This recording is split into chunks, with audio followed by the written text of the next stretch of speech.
Breaking news చూస్తున్నాం. మొన్నటి నుంచి కేటీఆర్ హరీష్ రావు ఢిల్లీలోనే మకాం వేశారు.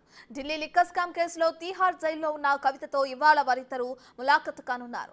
రేపు కవిత బెయిల్ పిటిషన్ పై విచారణ జరగనుండటంతో కేసీఆర్ హరీష్ రావు ఢిల్లీకి వెళ్లడం ప్రాధాన్యత సంతరించుకుంది. మరోవైపు కవితను జైలు నుంచి తీసుకొచ్చేందుకు బీజేపీ పెద్దలతో రాజీ కుదుర్చుకున్నట్లు తెలుస్తోంది. బీఆర్ఎస్ పార్లమెంటరీ పార్టీని బీజేపీలో విలీనం చేసేందుకు అంగీకరించినట్లు రాజకీయ వర్గాల్లో జోరుగా చర్చ జరుగుతుంది. మరోవైపు కవిత త్వరలోనే జైలు నుంచి బయటకు వస్తారని కేటీఆర్ తన అనుచరులతో చెబుతున్నట్లు సమాచారం.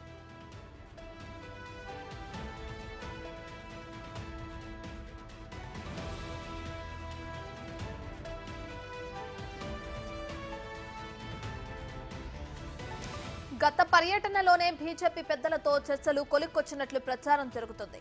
రాజ్యసభలో బిల్లులు ఆమోదానికి ఇరు పార్టీలు ఒప్పందం కుదుర్చుకున్నట్లు తెలుస్తోంది. ఇక పార్టీ ఫిరాయింపులపై కేటీఆర్ హరీష్ రావు న్యాయ నిపుణులతో చర్చ జరుపుతున్నట్లు తెలుస్తోంది. దీనిపై సుప్రీంలో పిటిషన్ వేసేందుకు ప్రయత్నిస్తున్నారని సమాచారం.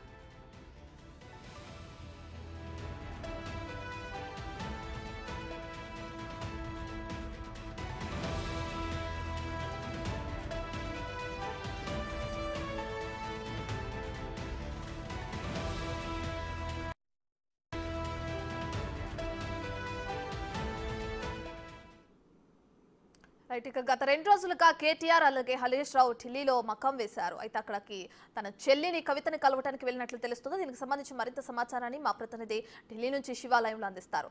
రైట్ శివ, ఇప్పటికే చూసుకుంటే బీఆర్ఎస్ పార్టీని బీజేపీలో విలీనం చేసేందుకు అక్కడ ఉన్నారని తెలుస్తుంది. అలాగే ఇంకోటి పార్టీ మారిన ఎమ్మెల్యేలు ఎవరైతే ఉన్నారో వాళ్ళపైన కూడా సుప్రీంలో పిటిషన్ వేసేందుకు కూడా ప్రయత్నిస్తున్నారనే సమాచారం ఉంది. అయితే ఈ 2 కారణాలు ఉండడం వల్లే వాళ్ళిద్దరూ ఢిల్లీలో ఉన్నారనుకోవచ్చు అంటారా? దీనికి సంబంధించిన డీటెయిల్స్ అండి శివ.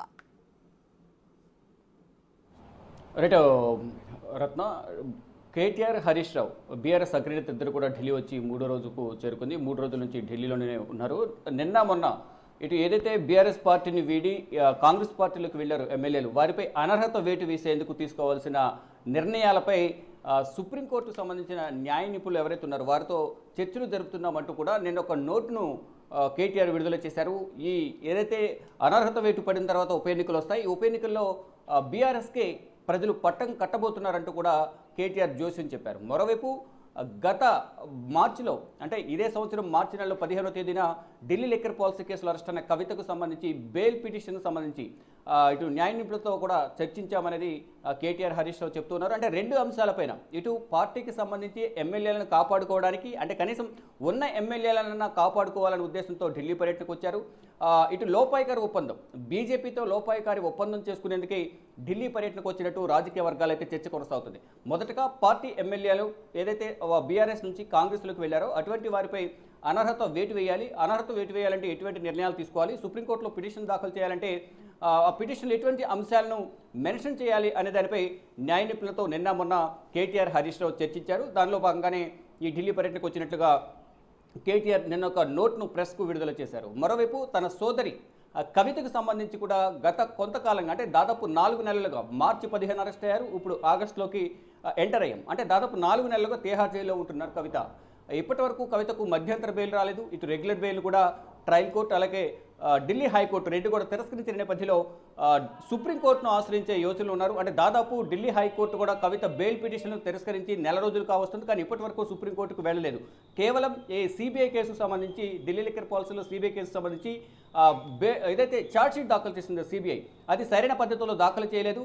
సమయాన్ని మించి, అంటే 60 రోజులకు దాఖలు చేయాల్సింది 86 రోజుల తర్వాత దాఖలు చేశారు. ఎటువంటి ఆధారాలు లేవు కాబట్టి సిబిఐ ఛార్జ్షీట్ను లేటుగా దాఖలు చేసింది అనేది ప్రధానంగా వారు ఆరోపిస్తున్నారు. దానిలో భాగంగానే డిఫాల్ట్ బెయిల్, సిబిఐ కేసులు డిఫాల్ట్ బెయిల్ మంజూరు చేయాలంటూ కూడా ట్రయల్ కోర్టులో పిటిషన్ దాఖలు చేశారు. కానీ నిన్న విచారణ జరగాల్సి ఉంది. ఇటు కవిత తరపున న్యాయవాది, సీనియర్ న్యాయవాది రితేష్ రాణా అందుబాటులో లేకపోవడంతో 2 రోజుల పాటు వాయిదా వేయాలని కవిత తరపు న్యాయవాది మోహిత్ రావు కోరిన నేపథ్యంలోనే 7వ తారీఖు, అంటే రేపటికి డిఫాల్ట్ కేసులో, అదే సిబిఐ కేసులో డిఫాల్ట్ బెయిల్ పిటిషన్ను విచారణ వాయిదా వేశారు. రేపు కవితకు సంబంధించి డిఫాల్ట్ బెయిల్ పిటిషన్పై విచారణ, సిబిఐ కేసుకు సంబంధించి విచారణ జరగబోతోంది. అయితే ఇక రెగ్యులర్ బెయిల్కి సంబంధించి ఈడీ సిబిఐ రెగ్యులర్ బెయిల్కి సంబంధించి రౌజోని కోర్టు న్యాయమూర్తి కావేరి బెవిజా గతంలో తిరస్కరించారు. ఇటు రౌజోని కోర్టు తీర్పును సవాలు చేస్తూ ఢిల్లీ హైకోర్టుకు వెళ్లారు. ఢిల్లీ హైకోర్టుకు వెళ్ళిన తర్వాత అక్కడ కూడా స్వర్ణకాంత శర్మ, ఢిల్లీ హైకోర్టు న్యాయమూర్తి స్వర్ణకాంత శర్మ ఆ పిటిషన్ కూడా తిరస్కరించారు. ఇక ప్రజెంట్ నెక్స్ట్ వారి ముందున్న లక్ష్యం సుప్రీంకోర్టుకు వెళ్ళాలి. సుప్రీంకోర్టుకు వెళ్తేనే అక్కడ బెయిల్ వస్తుంది అనేది ప్రధానంగా వారిని ఆశాభావం అయితే వ్యక్తం చేస్తున్నారు. దానిలో భాగంగానే ఒకవైపు సుప్రీంకోర్టులో పిటిషన్ దాఖలు చేయడంతో పాటు ఆ బీజేపీ సహకారం లేనిదే బెయిల్ రాదు అనేది ఒక ప్రచారం జరుగుతోంది. ఈ నేపథ్యంలోనే బీజేపీతో రాజీకి ప్రయత్నిస్తున్నారు. దానిలో భాగంగానే నిన్న మొన్న గత పర్యటన సందర్భం కూడా బీజేపీ అగ్రనేతలతో బీజేపీ జాతీయ అధ్యక్షులు కేంద్ర ఆరోగ్య శాఖ మంత్రి జేపీ నడ్డా అలాగే బీజేపీ సంస్థాగత వ్యవహారాల ఇన్ఛార్జ్ బిఎల్ సంతోష్తో కూడా సంప్రదింపులు జరిపారు. చర్చలని ఒక కొలిక్కి వచ్చాయని ప్రధానంగా చర్చలు ఒక ప్రచారం అయితే జరుగుతోంది. మరోవైపు BRS parliamentary party, Rajya Sabha parliamentary party ఏదైతే ఉందో అది కూడా బీజేపీలో విలీనం చేసేందుకు ఒప్పందం కుదిరింది. అంటే అనధికారికంగా ఒప్పందం కుదిరినప్పటికీ కూడా ఇంటర్నల్గా ఒకరికొకరు సహకరించుకునేందుకు ఎలాగో బీజేపీకి సంబంధించి రాజ్యసభలో మ్యాజిక్ ఫిగర్ అనేది 121 ఉండాలి, కానీ వారికి మాత్రం 114 ఉన్నట్లు తెలుస్తుంది. ఒకవేళ ఇటు బీఆర్ఎస్ విలీనం అయితే 118కి వెళ్తుంది. మరో ముగ్గురు ఇతర పార్టీలకు సంబంధించి వారి బిల్లుల విషయంలో మద్దతు తెలిపే అవకాశం కనిపిస్తోంది. ఇక అంతర్గతంగా బిల్లుల విషయంలో ఒప్పందం అంటే మద్దతు తెలిపేందుకు ఒప్పందం కుదిరినట్టు తెలుస్తుంది. ఇక త్వరలోనే కవిత బయటకు వస్తుంది తిహార్ జైలు నుంచి అనేది కేటీఆర్ వారి అనుచర వర్గం వద్ద చెప్తున్నారు. గతంలో కూడా ఒక భారీ బహిరంగ సభలో ఎన్నికల ప్రచారంలో ఎన్నికల ప్రచారంలో పాల్గొనేందుకు కవిత త్వరలోనే బయటకు వస్తారని పర్యటన సందర్భంగా అంటే గతంలో బహిరంగ సభలో ఆయన వ్యాఖ్యలు చేశారు. కానీ ఆ సందర్భంలో కవితకు బెయిల్ వచ్చేస్తుంది అనుకున్నారు. కానీ ఆ టైంలో ఢిల్లీ హైకోర్టు బెయిల్ పిటిషన్ను తిరస్కరించారు. కానీ ఇప్పుడు త్వరలోనే సుప్రీంకోర్టులో పిటిషన్ దాఖలు చేస్తారు కాబట్టి సుప్రీంకోర్టులో కవితకు అనుకూలంగా బెయిల్ మంజూరు అవుతుందనేది కేటీఆర్, హరీష్ రావు అలాగే బీఆర్ఎస్ అగ్రనేతలందరూ కూడా ధీమా వ్యక్తం చేస్తున్నారు. కానీ అంటే అంత ఖచ్చితంగా ఎలా చెప్పగలుగుతున్నారు అంటే బీజేపీతో లోపాయికార ఒప్పందం కుదిరిందా, రాజకీయ ప్రయత్నిస్తున్నారా అనేది రాజకీయ వర్గాల్లో ప్రత్యర్థి పార్టీ నాయకుల్లో విమర్శలు అయితే చేస్తున్నారు. మొత్తంగా చూసుకుంటే ఢిల్లీ పర్యటనపై అనేక ఉద్గానాలు, అనేక అనుమానాలు, అనేక విమర్శలు అయితే ప్రత్యర్థి పార్టీలు అయితే వ్యక్తపరుస్తూ ఉన్నాయి, విమర్శలు చేస్తున్నారు. మొత్తంగా చూసుకుంటే ఢిల్లీ పర్యటన ఈరోజు 3వ రోజు చేరుకుంది. ఇక ఈ రోజు కవితను తిహార్ జైల్లో ములాఖాతులో భాగంగా కేటీఆర్, హరీష్ రావు కలవబోతున్నారు. Ratna. Right, thank you Shiva.